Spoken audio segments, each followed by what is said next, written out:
आज लोकमान्य तिलक की पुण्यतिथि मनाई जा रही है, जिसके मद्देनजर वडोदरा महानगर पालिका की ओर से लोकमान्य तिलक की प्रतिमा पर पुष्पांजलि अर्पित की गई। दरअसल भारत के राष्ट्रपिता महात्मा गांधी ने आधुनिक भारत के निर्माता का बिरुद लोकमान्य तिलक को दिया था। ऐसे लोकमान्य तिलक की आज पुण्यतिथि मनाते हुए वडोदरा महानगर पालिका ने उन्हें याद किया है, जिसके मद्देनजर कोठी के पास मौजूद आनंदपुरा पर लोकमान्य तिलक की प्रतिमा पर पुष्पांजलि अर्पित करने का कार्यक्रम वडोदरा महानगर पालिका ने आयोजित करवाया था, जिस दौरान mayor Pinky Soni, deputy mayor Chirag Barot, स्थायी समिति के चेयरमैन डॉक्टर शीतल मिस्त्री, गुजरात विधानसभा के मुख्य दंडक बालकृष्ण शुक्ल और साथ ही अन्य काउंसिलरों की मौजूदगी दर्ज की गई थी।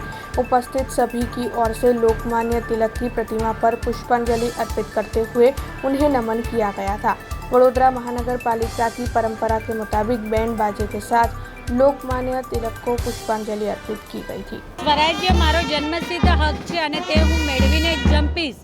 આવી સ્વતંત્રતાના સમયે રાષ્ટ્રવ્યાપી સ્વરાજ્ય માટે લોકોનામાં શ્રી બાલ ગંગાધર તિલકજી દ્વારા એવી ચેતના જગાડવામાં આવી કે લોકોએ જ તેમને લોકમાન્ય તરીકે બિરદાવ્યા હતા।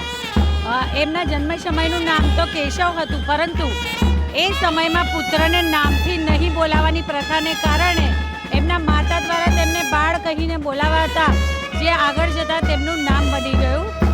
ઉચ્ચ શિક્ષણ મેળવીને ઉચ્ચ નોકરી કે વકીલાત કરવાને બદલે તેમણે લોકસેવા અને દેશ સેવાને જ પ્રાધાન્ય આપ્યું હતું।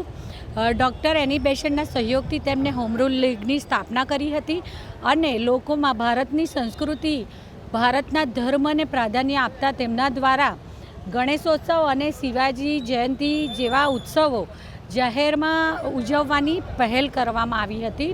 તેમણે ગીતાજીનું પઠન કરી ગીતાસારની સુંદર ટીકા પણ કરી હતી। આઝાદીની લડાઈના પ્રણેતા લાલ, બાલ અને પાલના ત્રિપુટીમાંના જેમને અંગ્રેજોએ એવું કહ્યું હતું કે ભારતીય ક્રાંતિના જનક એવા લોકમાન્ય તિલકજીની આજે પુણ્યતિથિ છે। વડોદરા સાથેનો તેઓનો નાતો ખૂબ અલગ છે। મહારાજા સયાજીરાવ ગાયકવાડજીને વિનંતી કરીને તેમને એશિયાની સૌથી પહેલી સહકારી બેંક વડોદરા શહેરમાં ચાલુ કરી હતી। અંગ્રેજોની સામે લડવા માટે, સમાજને એકત્ર કરવા માટે સાર્વજનિક ગણેશ ઉત્સવ અને સાર્વજનિક શિવજયંતિ ઉત્સવની જ્યારે શરૂઆત કરી, ત્યારે મહારાષ્ટ્ર બહાર સૌ પ્રથમ વખત વડોદરા શહેરમાં મહારાજા સયાજીરાવ ગાયકવાડ સાહેબને કહીને તેમને સાર્વજનિક ગણેશ ઉત્સવની શરૂઆત કરી હતી। અને સર સયાજીરાવ ગાયકવાડની જે દૂરદૃષ્ટિ છે, તેમને તેમના એક મુસ્લિમ પહેલવાન જુમ્મા દાદા ને કહીને માનેકરાવના અખાડામાં પહેલીવાર સાર્વજનિક ગણેશ ઉત્સવની શરૂઆત થઈ। આજે 131 વર્ષથી એ પરંપરા વડોદરા શહેરમાં ચાલુ છે। તે જ પ્રમાણે મહર્ષિ અરવિંદો ઘોષને, જેઓ સયાજીરાવ ગાયકવાડના અંગત સચિવ હતા, સહાયક હતા, મહારાજા સાહેબને કહીને દેશના માટે તેમને મુક્ત કર્યા અને આઝાદીની લડાઈમાં એક ખૂબ મોટા અને એક આધ્યાત્મિક એવા મહર્ષિ અરવિંદો ઘોષ બધાને મળ્યા।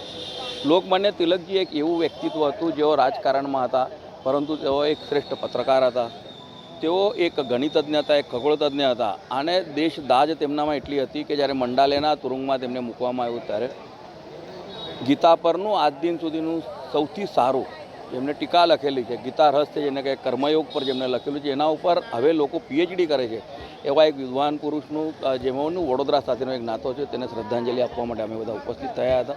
हमसे जुड़े रहने के लिए हमारे YouTube चैनल को सब्सक्राइब करें और नई वीडियो की नोटिफिकेशन के लिए बेल आइकॉन को दबाएं।